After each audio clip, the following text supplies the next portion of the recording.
bölge halkı olarak zaten azınlık var. Bu 3 ay tatillerin gelmesini iple çeken vatandaşlar gibi değiliz maalesef. Bizim 3 ay tatillerde neredeyse kepenk kapatma noktasına geliyoruz.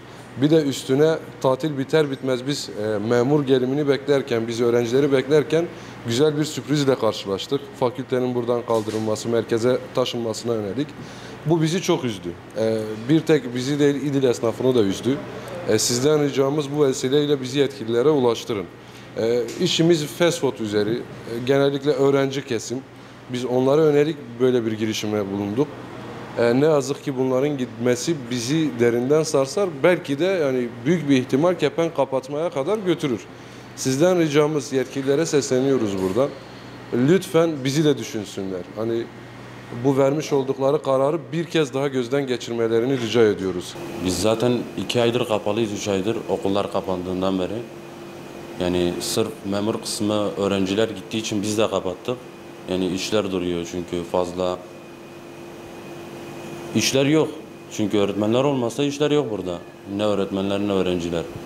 Şimdi de biz geldik açtık, onlar gidiyor. Böyle şey mi olur ya?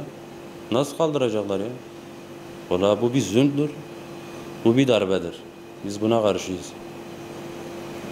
Yani bütün esnaflar olarak. Sonuna kadar da karşıyız.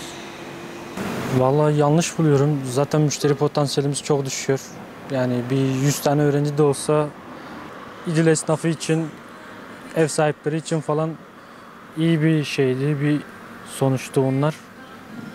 Yani gitmesini yanlış buluyorum.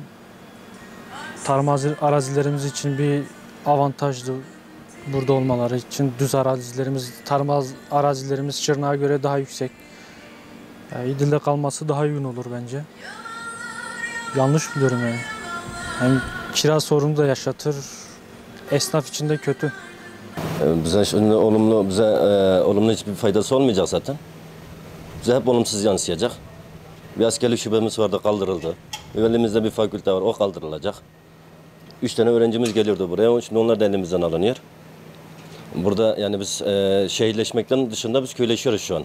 Başka hiçbir şey yok. Zaten bir potansiyelimiz yoktu.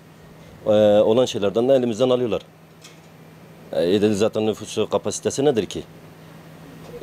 30 bin nüfusluk bir şehirde, bugün bir ilçede. Ne de bugün bir fakültem burada elimde var.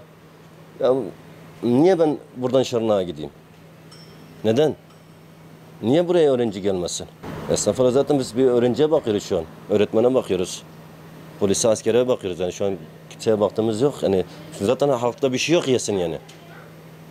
Onlara bakıyoruz. Onlar da elimizden alınıyor yani. Bunlar hep bize etki. Yani olumsuz yansıyacak. Bunlar olumlu yansımayacak bize.